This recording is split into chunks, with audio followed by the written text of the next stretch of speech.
여러분 안녕하세요. 팔콘 트레이딩 멘토 에릭입니다. 자, 이번 교육 강의에서는 포지션 사이징에 대해서 배워보는 시간을 갖겠습니다. 포지션 사이징이란 이름에서 알 수 있듯이 각 거래에서 얼마만큼의 돈을 리스크로 감수할 것인지, 즉 계좌 잔고의 몇 퍼센트를 시장에 베팅할 것인지를 결정하는 겁니다.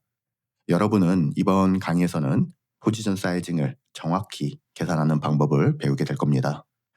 먼저 다시 한번 강조하지만 우리는 절대로 각 거래당 1% 이상의 리스크를 감수하지 않습니다. 이제 1% 리스크를 유지하는 것이 왜 중요한지를 이해했다면 실제 트레이딩에서 어떻게 1% 리스크를 설정하는지 배워보는 시간을 가져봅시다. 자, 이전 강의에서 각 거래마다 스탑로스를 반드시 사용해야 한다고 말씀드렸죠. 여러분이 완전 초보자라면 스탑로스가 무엇인지 모를 수도 있는데요. 네, 괜찮습니다. 스탑로스는 말 그대로 손실을 멈추는 장치를 의미합니다. 즉, 가격이 우리가 설정한 특정 지점에 도달하면 자동으로 포지션을 청산하는 기능을 말합니다. 시장이 나에게 불리하게 움직일 경우 미리 정해둔 가격에서 손실을 제한하는 장치를 의미하죠. 여러분, 모든 포지션에는 반드시 진입가와 스탑로스 이 두 가지가 함께 있어야 합니다. 그래야 가격이 반대로 움직일 경우 계산된 작은 손실로 시장에서 빠져나올 수가 있습니다. 만일 스탑로스를 설정하지 않으면 가격이 빠르게 반대로 움직일 경우 큰 손실을 볼 위험이 있기 때문에 여러분은 반드시 모든 거래에서 스탑로스를 설정하시길 바랍니다. 자, 다음 포지션 사이징의 기본 원칙으로 포지션 사이징은 다음 두 요소를 연결하는데요. 바로 스탑로스 거리, 즉 핍과 계좌 리스크 퍼센트입니다. 매번 트레이드에서 진입하기 전 우리는 다음을 계산해야 합니다. 스탑로스 거리와 나의 리스크 설정, 즉 1%에 맞는 랏 사이즈가 얼마인가. 네, 이 랏 사이즈가 곧 실제로 시장에 투입되는 자금 규모를 결정합니다. 예를 들어 계좌의 잔고가 10만 달러가 있다고 가정을 해볼까요? 네, 그리고 거래당 리스크는 1%로 설정합니다. 자, 이때 거래당 최대 손실은 계좌에서 1000달러에 해당되고요. 자, 이제 진입 가격에서 10핍 스탑로스를 사용한다고 가정해 보겠습니다. 자, 시장이 10핍 반대로 움직여서 스탑로스에 도달하게 되면 우리는 1% 손실인 마이너스 1000달러를 손실 보게 되죠. 자, 이제 통화상 유로 달러를 기준으로 거래를 한다고 가정을 해볼게요. 진입 가격과 스탑로스 가격 또는 스탑로스 핍을 설정하면 이 경우 진입에 필요한 랏 사이즈는 10랏이 됩니다. 즉 10랏으로 포지션을 진입하면 10핍 손실이 발생했을 때 1000달러가 손실됩니다. 자, 손절이 10핍이고 최대 손실이 1000달러라면 1핍당 100달러가 움직여야 되겠죠. 여기서 이제 구조가 보이는데요. 유로 달러에서 1낫은 1핍당 10불입니다. 자, 그럼 1핍당 100불이 되려면은 100불 나누기 그쵸? 10을 하면 됩니다. 즉 그 값은 10낫이 됩니다. 여기서 100만 유닛이 등장하는데요. 유로 달러에서 1낫은요. 10만 유닛에 해당됩니다. 네, 이것은 표준 낫이 되겠고요. 그러면은 10낫이 되려면 어떻게 되죠? 네, 10만 곱하기 10을 하면은 100만 유닛이 되겠죠. 다행히 여러분은 이런 포지션 계산을 직접 할 필요는 없습니다. 네, 증권 브로커에서 제공하는 포지션 사이즈 계산기나 관련 모바일 어플이 너무나도 잘 되어 있기 때문에 그 어플을 활용하면 되겠습니다. 그럼 이제 트레이딩뷰 플랫폼에서 포지션 사이징을 설정하는 방법을 알아볼까요? 우선 좌측 도구 모음에서 리스크 리워드 도구 툴을 찾습니다. 자, 클릭하게 되면요. 프로젝션이 뜨죠. 네. 리스크 리워드 도구는 진입가, 스탑로스, 목표가를 시각적으로 설정할 수 있는 툴입니다. 여기서 매수 포지션 툴 또는 매도 포지션 툴을 선택할 수 있으며 즐겨찾기 기능을 통해서 해당 툴을 또 빠르게 사용할 수도 있습니다. 자, 매수 포지션 툴을 클릭하고요. 내가 보는 차트에 설정합니다. 자, 이때 원하는 진입 가격과 스탑로스 가격을 설정합니다. 예를 들어 시장에 진입하는 가격을 현재 가격으로 설정한다고 가정을 해볼까요? 그리고 스탑로스는 CPIB으로 설정을 해보겠습니다. 먼저 CPIB으로 설정하기 전에 설정된 포지션 툴에서 스탑로스 박스를 보면요. 표기되어 있는 숫자가 있죠. 여기에 어떻게 숫자가 표기되어 있나요? 네, 37.4로 표기가 되어 있습니다. 이것은 무엇을 의미할까요? 이것은 현재 설정된 스탑로스가 37.4핍을 의미합니다. 따라서 10핍 설정을 위해서는 숫자가 10이 될 때까지 스탑로스에 대한 하단을 조정하면 됩니다. 자, 또한 매수 포지션 리스크 리워드 도구를 마우스로 더블 클릭을 해볼까요? 네, 인풋을 보겠습니다. 인풋 설정으로 들어가면요, 보다 정확하게 숫자를 입력할 수가 있는데요. 트레이딩 뷰에서는 기본적으로 틱을 사용합니다. 인풋의 스윙 레벨과 손절 레벨을 보면은 374라는 숫자가 보일 거예요. 여기 틱의 374는요, 무엇을 의미할까요? 앞서 설명드렸다시피 우리가 이 틱을 이해하는 것은 정말 중요합니다. 틱은 핍의 10분의 1 단위인데요. 즉 10틱은 1핍을 의미합니다. 예를 들어서 10핍을 설정하려면 100틱으로 변경을 해야 돼요. 틱 단위를 잘 이해하면 보다 정밀하게 스톱로스와 타겟을 설정할 수가 있습니다. 자, 이제 목표 수익을 40핍으로 설정을 하고요. 여기서는 틱 단위로 변경을 하게 되면은 400틱을 입력하면 되겠고요. 스탑로스는요, 10핍을 목표로 하고 있기 때문에 100틱으로 입력을 하면 됩니다.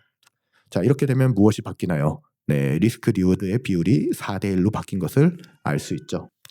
자, 그리고 트레이딩 뷰의 기본 설정에서 이익 구간을 초록색, 손실 구간을 빨간색으로 표기가 되고 있습니다.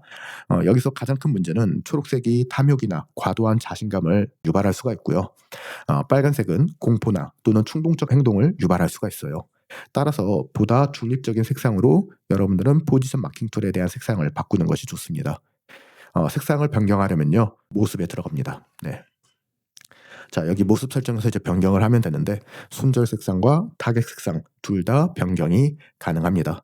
자, 저의 경우에는 포지션 먼저 손절 색상을 수정을 할게요. 클릭하고 플러스로 클릭을 합니다. 자, 여기서 이제 숫자를 입력을 해요. 제가 사용하는 색상은 A7, A5, A5이죠. 그레이 색상에 가깝습니다. 자, 타겟 색상은 어떻게 될까요? 다시 한 번 더 커스텀 컬러 넣기를 하고요. 8A7D52 넣기를 하겠습니다. 자, 이때 불투명성은 저는 20%로 설정을 했습니다. 이렇게 올리브색 계열의 어두운 색상을 사용하고 있다라는 점. 그리고 이런 색상을 변경 후에 여러분들이 이 포지션 마킹 툴을 저장하고 싶다라고 하면은 템플릿을 클릭하고 저장을 클릭하고, 자, 새 템플릿에 대한 이름을 입력해 주세요. 그리고 저장하기 기능을 클릭하면 됩니다. 자, 이렇게 마무리가 되면요, 본인만의 차트 색상을 저장하고 바로 불러오기가 가능합니다. 이제 포지션 사이징을 보다 쉽게 계산하기 위해 트레이딩 뷰의 리밋 오더 만들기 기능을 사용해 보겠습니다. 먼저 리스크 리워드 도구 위치에서 마우스 우측 클릭을 진행합니다. 많은 목록이 뜨죠. 여기서 리밋 오더 만들기 버튼을 클릭하세요. 포지션 사이징을 계산하려면 다음과 같은 정보들이 필요한데요. 첫 번째는 거래 통화상, 두 번째는 계좌 통화 설정, 세 번째는 자본 크기, 네 번째는 각 거래당 리스크 퍼센트 비율, 마지막으로는 스탑로스 가격이 있습니다. 트레이딩 뷰 리밋 오더 만들기 기능은 여러분이 앞서 설정한 리스크 리워드 도구 위치에 따라 이 과정을 전부 자동으로 계산해 줍니다.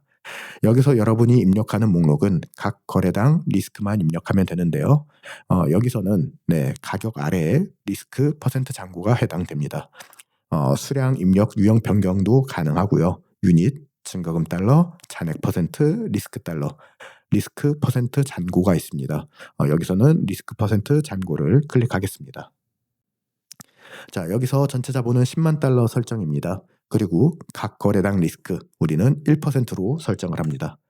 1%를 설정하게 되면은 유닛이 뜨죠. 이 유닛은 100만 유닛입니다. 100만 유닛은 우리가 계약수로 계산을 하게 되면 10낫이 됩니다. 이는 10낫을 의미하고요. 외환시장에서 스탠다드 1낫은 10만 유닛입니다.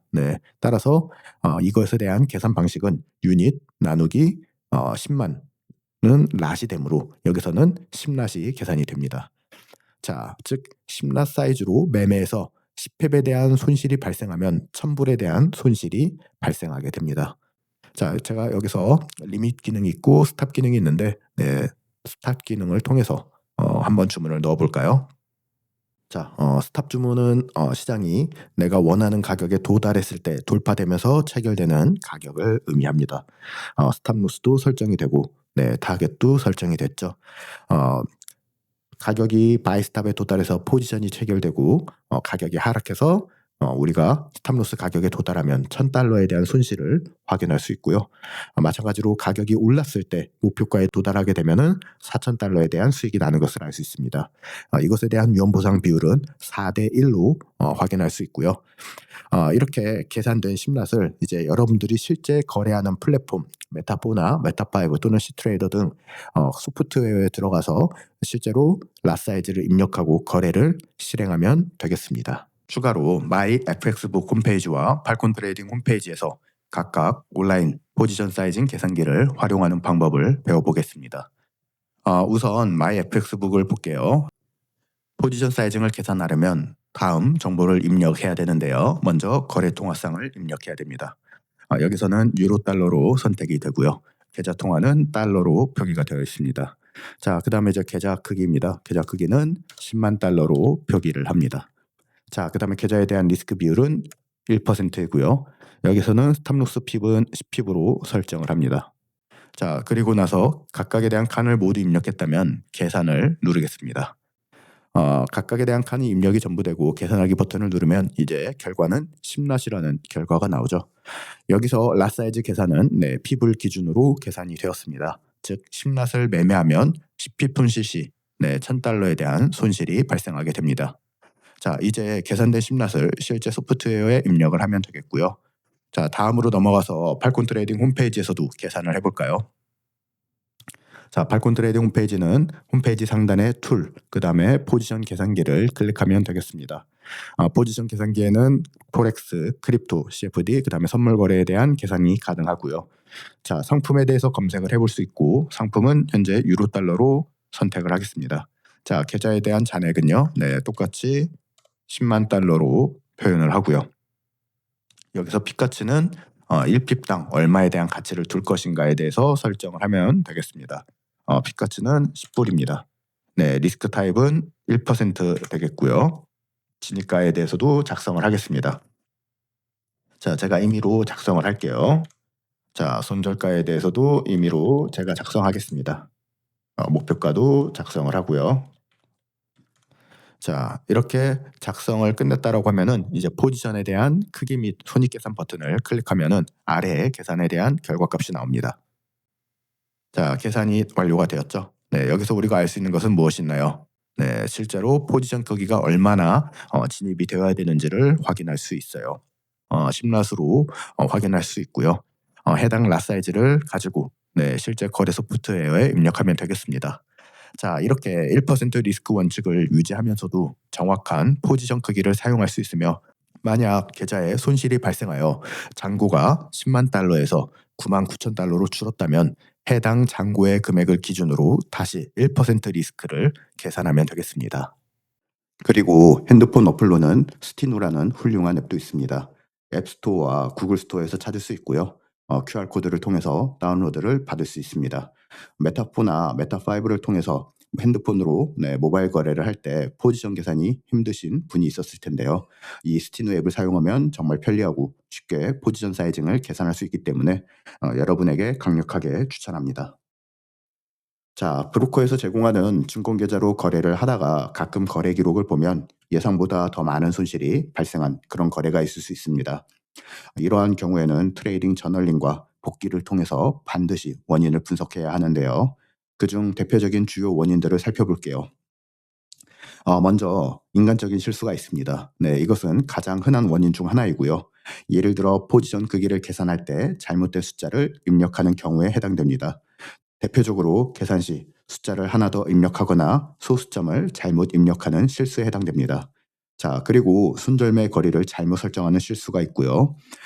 이를 해결하는 방법은 포지션 크기를 입력하기 전에 반드시 2번, 3번 확인을 하세요. 그리고 항상 반올림 또는 반내림해서 보수적으로 유닛을 설정하는 것이 좋습니다.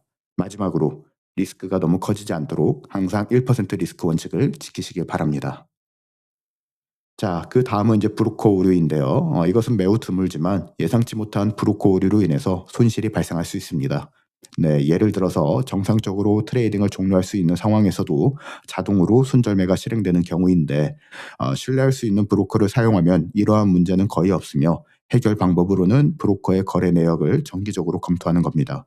그리고 문제가 발생하면 스크린샷을 찍고 그 브로커에 문의를 하세요. 만약 문제가 반복된다면 브로커를 변경하는 것도 여러분은 고려해야 합니다. 자, 세 번째는 이제 슬리피지 현상인데요. 네, 슬리피지란 주문을 넣은 가격과 실제 체결된 가격이 다르게 발생하는 현상이죠. 이 현상은 보통 시장 변동성이 급격히 증가할 때 발생하게 됩니다. 특히 중요한 경제 뉴스 발표 시점이나 유동성이 낮은 시장에서 거래할 때 슬리피지가 발생할 가능성이 높습니다. 해결 방법으로는 유동성이 높은 시간대인 뉴욕 시장 개장 시간에 거래하거나 네, 주요 뉴스 발표 전후에는 트레이딩을 피하는 것이 좋습니다. 또한 아무리 좋은 평판을 가진 브로커라도 이런 슬리피지를 완전히 피할 수는 없습니다. 네, 슬리피지는 유리하게 체결될 때도 있고 불리하게 체결될 수도 있어요. 이는 사업 비용의 일부이며 여러분이 생각하기에 슬리피지가 심하면 다른 브로커로 변경을 고려해 볼 수 있습니다. 자, 마지막으로는 이제 유동성이 낮은 시장에서의 거래인데요. 유동성이 낮은 시장에서는 매수 및 매도 주문을 즉시 체결하기가 어려워지죠. 네, 이로 인해서 예상한 가격보다 더 불리한 가격에 체결될 가능성이 높아집니다. 해결 방법으로는요, 네, 거래량이 많은 메이저 통화상, 8대 메이저 통화상만 거래하는 것이며 유동성이 낮은 마이너 통화상 거래를 피하는 것이 좋습니다. 여기서 엑조틱, 즉 마이너 통화상이랑 주요 8대 메이저 통화 이외의 통화상을 의미합니다. 대표적인 예시로는 다음과 같은 마이너 통화상들이 있는데요. 터키 리라, 스웨덴 크로나, 멕시코 페소, 남아프리카 랜드, 태국 바트, 노르웨이 크로나가 있습니다. 엑조틱 통화상은 변동성이 크기 때문에 내 손실이 급격히 증가할 수 있고 유동성이 낮아 슬리피지가 심각하게 발생할 수 있습니다. 또한 스프레드가 커서 진입과 동시에 큰 손실을 볼 가능성도 높아요. 즉 진입 및 청산 가격이 예상과 다르게 체결될 가능성이 크기 때문에 여러분은 메이저 통화상만 거래하는 것이 안전합니다. 반드시 메이저 통화상만 거래하고 메이저 통화상 간의 조합을 선택하세요. 메이저 통화상은 거래량이 많고 유동성이 높으며 슬리피지 발생 가능성이 낮습니다. 이제 마지막으로 거래를 실행하기 전 체크리스트를 다시 한번 보겠습니다. 네. 우선 포지션 크기가 올바르게 설정되었는지 두 번, 세 번 확인하고요. 그리고 항상 손실을 감수할 수 있는 리스크로 설정을 해야 됩니다. 시장 변동성이 크더라도 서두르지 말고 차분하게 확인하세요. 마지막으로 트레이딩에 진입하기 전에 항상 포지션 크기를 한 번 더 확인하는 습관을 반드시 들이세요. 잘못된 계산을 방지할 수 있습니다. 네, 포지션 사이징은 리스크 관리의 핵심입니다. 항상 1% 리스크 원칙을 지키고 스탑로스와 타겟을 명확하게 설정하세요. 포지션 크기를 정확히 계산하고 거래 전 반드시 확인을 해야 합니다. 자, 이 모든 과정이 습관화하면 여러분은 이제 단순한 트레이더가 아니라 전문 리스크 매니저로 행동하게 됩니다. 그리고 장기적으로 살아남는 사람은 결국 리스크를 통제하는 사람입니다. 자, 이것으로 이번 강의를 마무리하겠습니다.